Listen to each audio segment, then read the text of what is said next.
Have you ever thought about the power of your thoughts? I mean, thinking about thinking, that in and of itself is a lot to think about.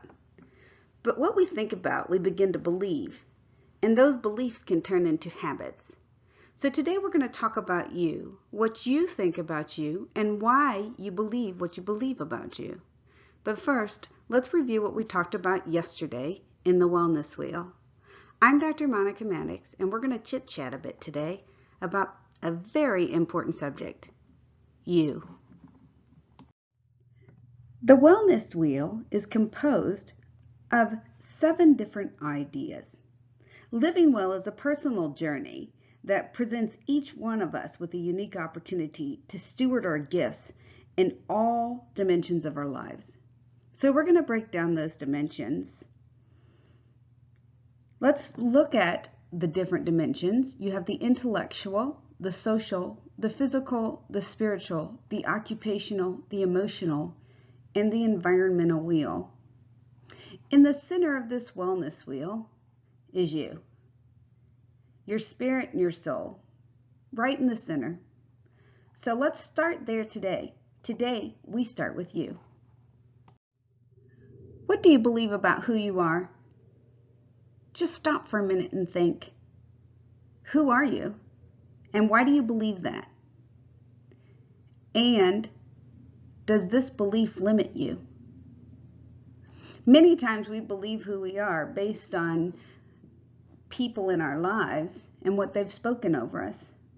Most of the times we believe who we are based on the ideas of the people who are closest to us.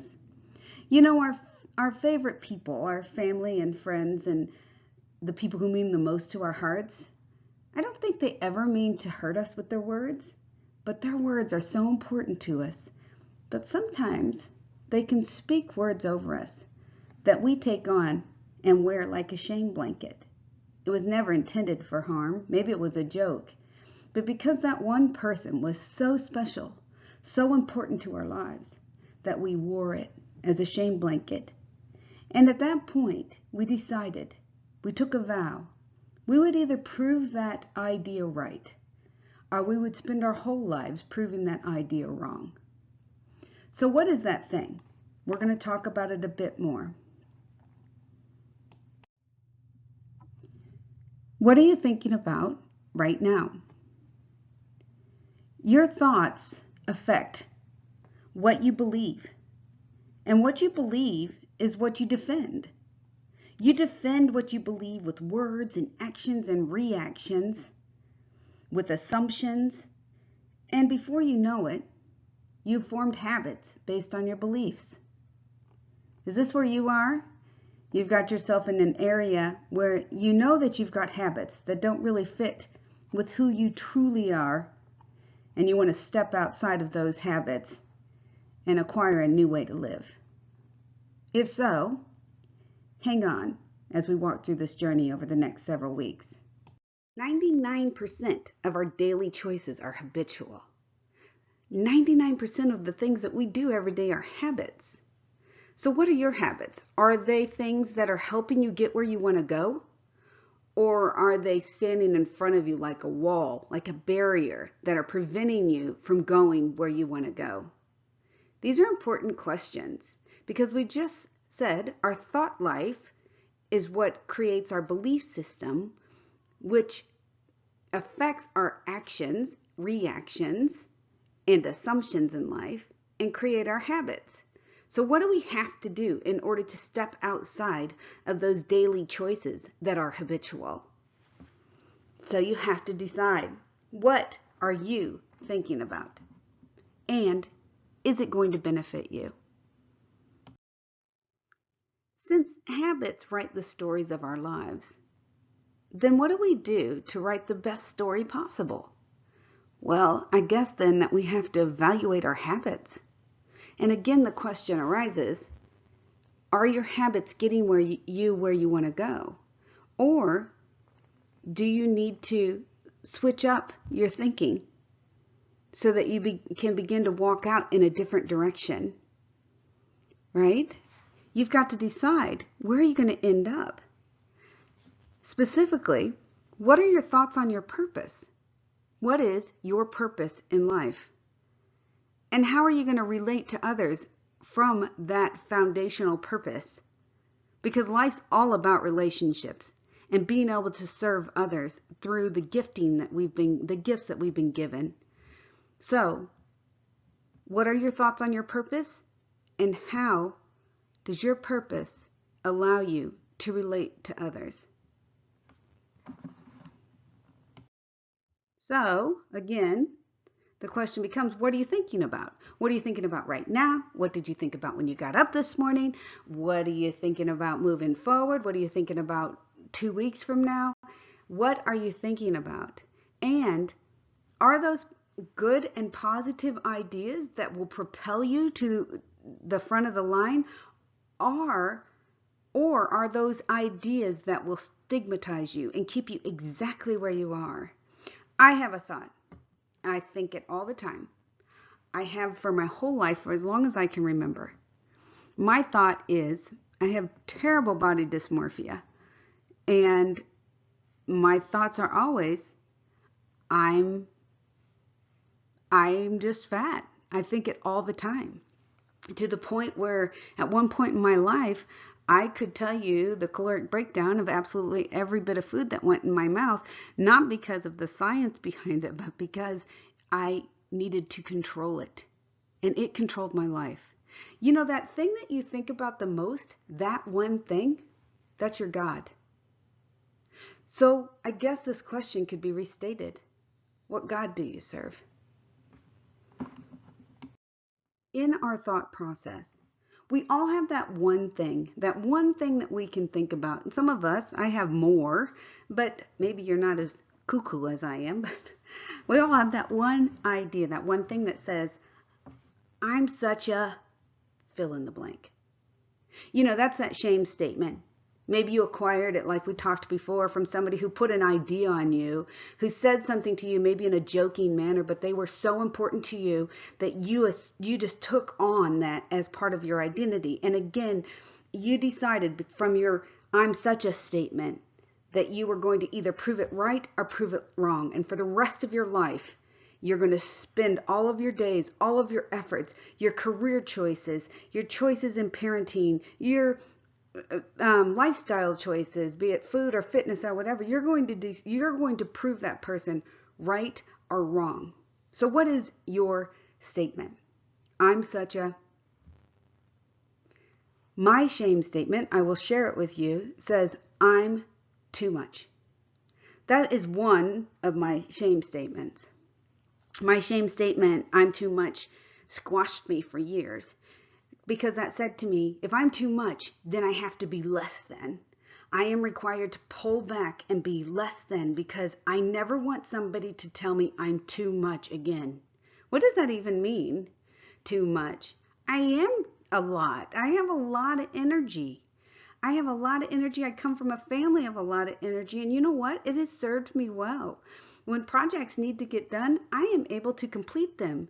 But this has been after years and years and years, and about 10 years ago, I started on this journey of looking at this statement, why I believed it, and then I started peeling back the layers of the onion. In a week or two, we're going to have somebody on who can talk to you about that process. How do you begin to dive into this? How do you begin to figure out why you believe what you believe? So I can't wait. It's going to be super exciting. But for now, just know that statement, I'm such a... And whatever y'all are filling that blank in with right now, I guarantee you, it is a lie. It is a lie from the pit of hell that you have believed for all of your life in an effort to prove someone right or prove someone wrong. Here's the deal. Mine, I'm too much, right? That has a lot to do with my gifting. Our gifting and our curse run very close. They run very close together. And the enemy of this world, he does everything he can to trip us up as believers. He does not want us to get ahead. He does not want us to believe that we are who God says we are, who he created us to be for this perfect time in history. He doesn't want us to believe any of that. And so, for me, because I am a teacher, so I teach my kids at home during the day. I homeschool my kids during the day. I teach at the university at night. I teach fitness classes. I've taught Sunday school, and I've always taught. But see, it's my mouth. I've always, well, for about the last 35 years, I've been mic'd and standing on a stage for most of my life. And in so doing, I deliver messages. Well, guess what? As much as I am blessed to do that, and it's my area of gifting, that also sits really close to that cursing side of me where I have a horrible mouth. I can slice and dice somebody faster than anyone I know.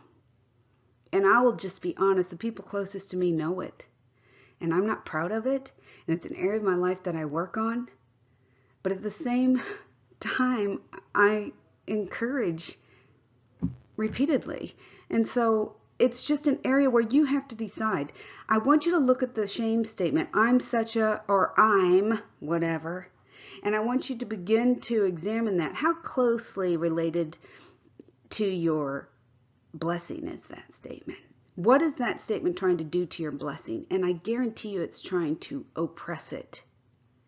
So begin to unravel that statement and begin to know that you are not those things, that is an absolute and complete lie. Given those ideas, then ask yourself, what are your thoughts on your purpose? Your purpose in life. You know, in human history, since eternity past, before you were born, before you were even an idea planted in your mother's womb, the God of this universe knew of you. And he could have chosen any time in history to place you. But he chose this time because this is his perfect appointment time for you to bring him glory through your life. So what is your life's purpose? Begin to think on this. And then let's begin to take steps toward that purpose. God longs for you to play an impacting part on this world. He wants you to serve the world with his good. What's your purpose? With all of that being said, the best news is good things are yet to come. Great things are yet to come. This isn't the end, and today is not the end of the world. My mother always said that to me. I know where I get my joy and my encouragement from, because she would encourage and encourage and encourage. And one of the things that she always told her 10 children was this. We would go to, if you went to her crying about any little thing, and especially, you know, through those crazy teenage years, she'd just hug you and say, you know what? I will guarantee you this. The sun will shine again tomorrow. So I will tell you this, no matter where you are in your life, know that the sun will shine. It will always rise again the next day. And you always get one more chance at life. Good things are yet to come. And the more people we can encourage to walk out for kingdom glory according to the purpose they've been assigned, the greater the things will be.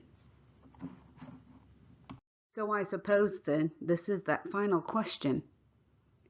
Given all that we've spoken about who you are, and that you are created for his glory and you are created for greatness, and it is up to you to go and decide to live out your purpose fully alive.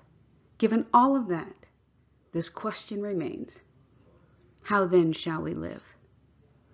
So go live, friends. Go live today and live on purpose. And I will meet you back here tomorrow. If this has helped your heart, if it has been an encouragement to you, please pass it along to someone you know who desperately needs to be encouraged. Because after all, we're all in this together. You have a super blessed day, and I will speak with you again tomorrow.